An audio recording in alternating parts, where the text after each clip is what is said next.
Hey everybody, welcome back.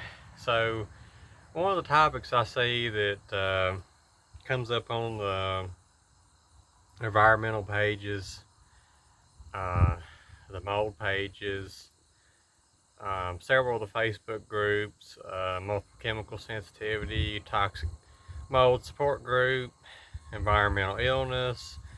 One of the common questions that I see, and I think this will help educate a lot of people as well. Um, One of the big questions that gets asked is how long does it take for mold to grow? Well, I can answer that pretty easy. I have experience with painting. I have experience with, I was a factory worker for 5 years. I also have a medical degree and I have first-hand experience with mold. A lot of people don't know this, but I used to help build garages. I'd help remodel houses on the side when I was in high school. I bought my first mobile home when I was 24 years old, and I completely redone it except about 3 rooms. I had it hired done when I got sick, when I got ill with my mast cell activation syndrome. So I know firsthand what it's like to deal with mold. I grew up in an 89 Fleetwood mobile home. It had mold in it, so I had health issues even early on. So I got tons and tons and tons of experience with mold and with roofing, humidity. I've looked into all that. Don't claim to be an expert. This my personal experience.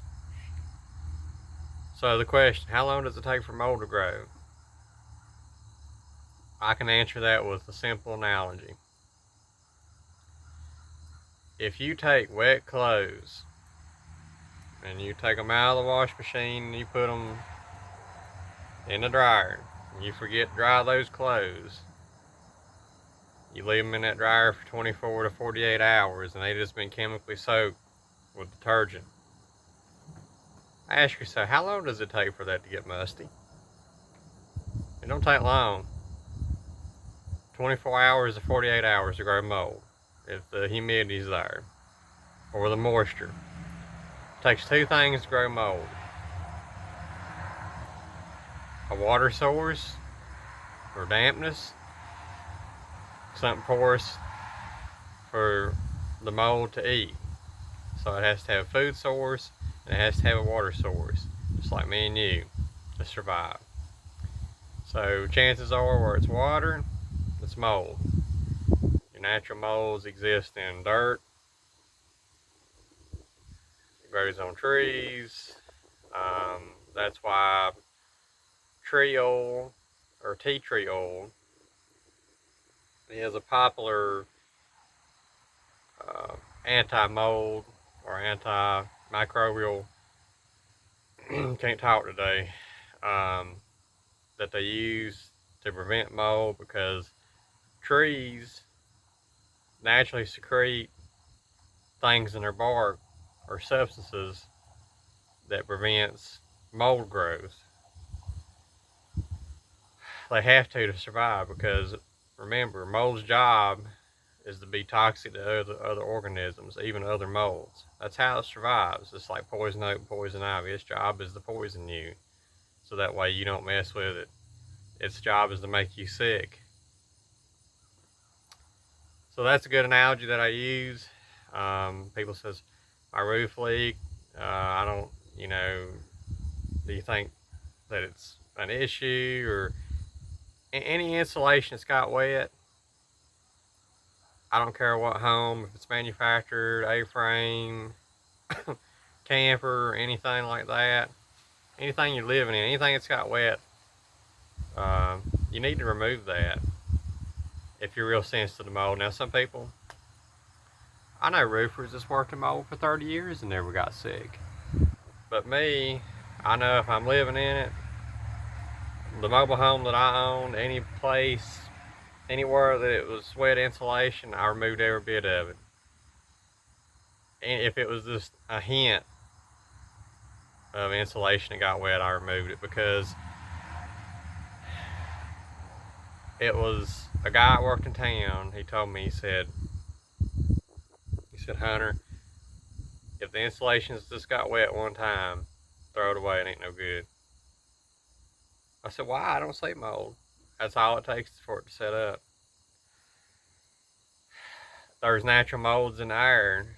You go outside, anytime the humidity's above 50%, you know, your mold levels are gonna be up. That's why people's got breathing trouble. They tend to have issues with higher humidity, because your dust is gonna be higher when the humidity is higher. Your natural molds is gonna be higher. Your types of fungus is gonna be higher in the air. When you go around lakes, that's why you smell that mustiness, is because it's more humidity, it's more moisture. So naturally, you're gonna have higher amounts of mold. So hopefully that clears some things up for you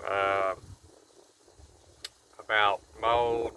Some people think, oh, you know, I got a roof leak and it'll be okay, you know, for a few weeks or a few months. You know, I don't see no black mold yet. But if you're really sensitive to mold, you need to, excuse me, you need to get on that ASAP. If you mold sensitive or environmentally sensitive, you go in there and you see an apartment, you see a water stain, I'd advise staying away from it. If you got any kind of mold illness or sensitivity, mold allergy, I wouldn't recommend it. But anyway, I hope this clears some things up. I hope this helps some folks out. I want to make a short video about it.